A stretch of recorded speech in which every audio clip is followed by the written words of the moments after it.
안녕하세요 여러분, 옥돌램프 또리쌤입니다. 자, 오늘 이야기 이성계와 관련된 이야기의 마지막 날이에요. 자, 우리 이성계가 이제 세상을 떠나게 되는데, 그 이성계의 이제 무덤, 그러니까 많이 돌아가셨으면 이제 무덤을 만들 거 아니에요. 근데 그 무덤에는 보통의 무덤에 있는 잔디가 없어요. 무슨 일이 있길래 이성계의 무덤에는 잔디가 없을까? 자, 오늘 이야기를 한번 시작해 볼까요? 자, 이성계가 이방원에게 마음을 풀고 이제 돌아왔습니다. 한양으로 돌아왔어요.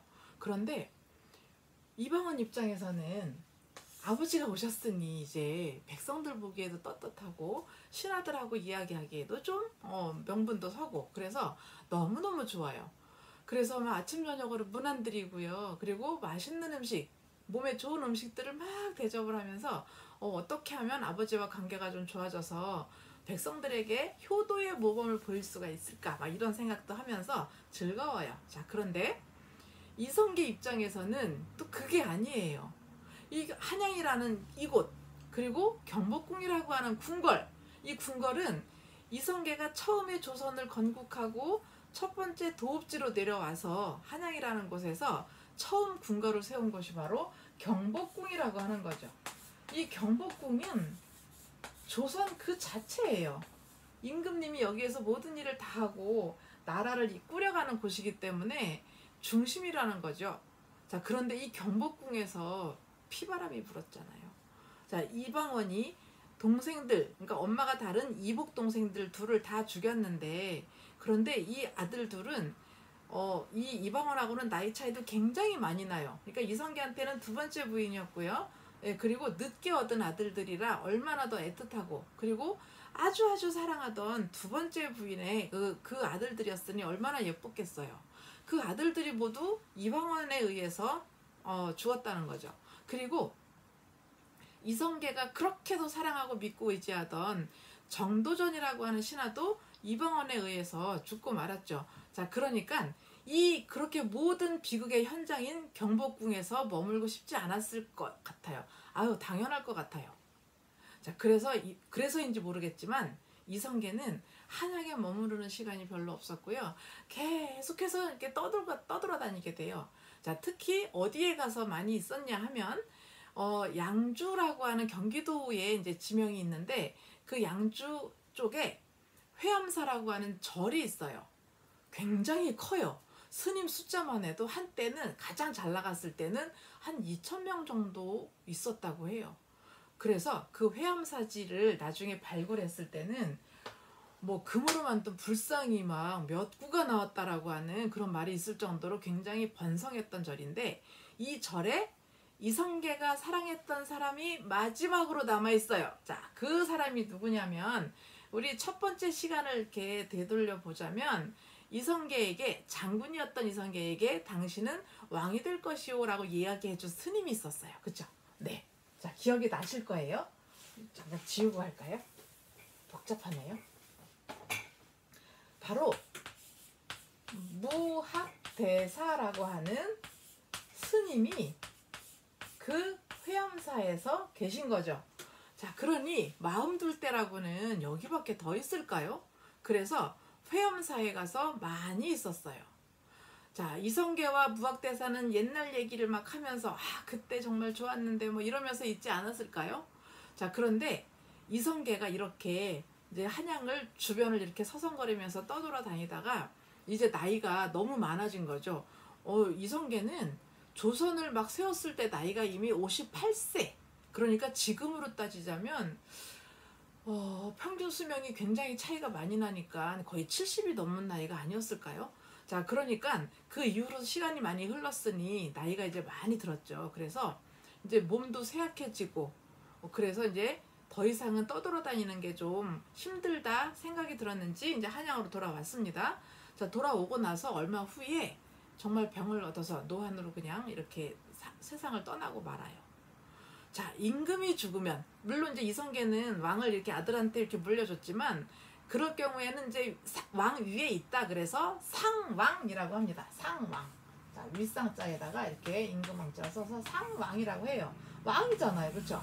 더군다나 임금님의 아버지잖아요. 그래서 장례식을 정말 거하게, 더군다나 조선을 세운 첫 번째 임금이잖아요. 그래서 장례식을 정말 온갖 예를 다 해서 이제 치르게 되는데, 임금이 죽잖아요. 그러면은 장례식을 무려 한 5개월 남짓, 뭐 길게는 6개월도 갈 수 있고요. 그렇게 오랫동안 장례 기간이 있어요. 자, 왜 그러냐면 일단 산에 가서 좋은 자리를 잡아야 되잖아요. 그리고 이 명당 자리에 무덤을 만들어야 되는데, 무덤을 깊게 판 다음에 거기다가 돌로 방을 만들어서, 그러니까 돌아가신 사람의 집이 되는 거예요. 그래서 아주 정성을 다 해서 만듭니다.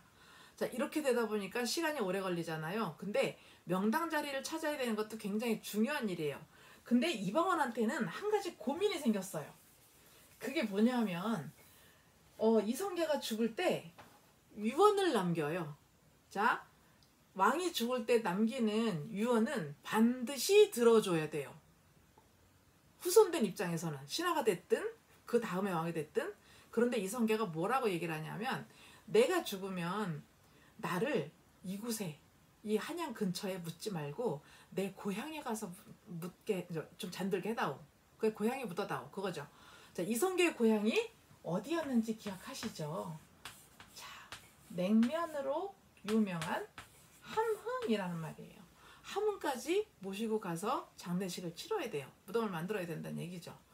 자, 아버지의 그렇게 돌아가시면서 남긴 말씀이니 꼭 들어드려야 되겠는데, 한양에서 이곳은 굉장히 멀어요. 그러니까 뭐 예전에는 말 타고 간다 하더라도 임금이 행차할 때는 빨리 달릴 수도 없는 일이고, 그러기 때문에 아버지 무덤을 함흥에 갖다 만들어 놓고 참배를, 그러니까 묘소를 이렇게 참배하러 다니자면 굉장히 오래 가야 되고 시간도 많이 걸리고, 그 정도로 또 위험하죠. 임금이 도성을 떠난다는 것은 굉장한 위험을 감수해야 되는 일이에요. 자, 오며 가며 하는 길이 만약에 뭐 군인들이, 이렇게 군사들이 호위를 한다 그래도 어쨌든 노리는 자들이 있을 수도 있고요. 그리고 임금이 도성을 비우게 되면 누군가가 반란을 획책을 할 수도 있다는 거죠. 그런 기회를 줄 수 있다는 거예요. 그렇기 때문에 웬만하면 도성을 길게 비우는 것은 안 하려고 해요. 그런데 이렇게 무덤을 멀리 두면 아버지 무덤을 어떻게 찾아가겠어요? 그죠? 부담스럽죠. 그렇다고 해서 가까이다가 보신다면 아버지의 유언을 안 들어드리는 거네요. 이런 불효가 또 어디 있겠어요. 그래서 이방원은 고민을 엄청 많이 한 거예요. 이걸 어떻게 해야 될까? 자, 그런데 아주 좋은 생각이 났어요. 일석이조, 돌멩이 하나 던져서 새 2마리를 잡아버리는 거예요. 그냥 토끼 2마리 한꺼번에 잡는 거죠. 그 방법이 뭐였냐면, 이성계를 가까운 곳에 무덤을 만들어서 모시기로 해요. 그래서 지금 경기도 구리시에 있습니다. 자, 그러면 유언은 어떻게 해요? 방법은 함흥에 가서 함흥에 흙을 퍼다가 무덤을 덮어주자. 그리고 함흥발 억새풀을, 북쪽에는 추워서 그런가 잔디가 잘 안 되나, 억새풀을 캐다가 무덤 위에다가 덮은 거예요. 잔디 대신에.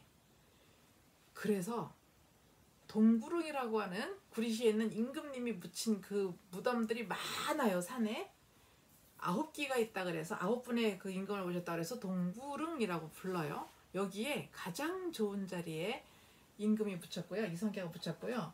지금 이 이성계의 무덤을, 그러니까 왕의 무덤마다 부르는 이름들이 있어요. 자, 이성계의 무덤은 건, 원, 릉이라고 불러요. 자, 건자가 하늘 건자고요. 굉장히 높은 거죠. 원자가 으뜸, 하늘 아래 으뜸인 사람이 묻힌 곳, 즉 태조 이성계를 이 정도로 올려서 대접을 해준 거예요. 이 건원릉에는 흙은 함흥산, 억새풀도 함흥산, 그래서 억새풀이 자라고 있어요. 이런 무덤은 어딜 가도 없어요. 여기밖에 없어요. 그래서 가을이 되면 억새가 이렇게 자라서 11월 정도가 되면 이제 막 그 잎사귀가 막 이제 푸르른 기가 없어지고 이렇게 막 그 저 갈색깔 막 되잖아요. 흐린 갈색? 갈색인가요? 황색인가요? 막 이렇게 되잖아요.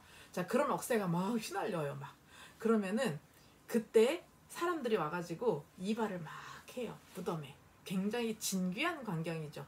자, 그래서 이성계의 무덤에는 잔디가 없고요. 함흥산 억새풀이 있습니다.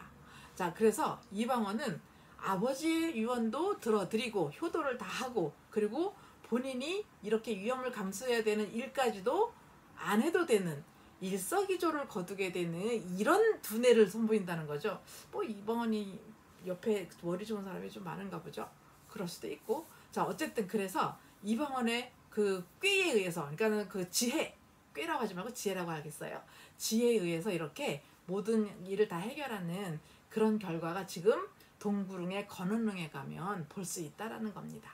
자, 오늘 이야기는 이렇게 지금 현재에도 가볼 수 있는 이런 이야기를 가지고 했어요. 자, 재밌으셨나요? 재미있으셨다면 오늘도 구독, 좋아요 부탁드려요. 자, 감사합니다. 다음 시간에 또 뵐게요.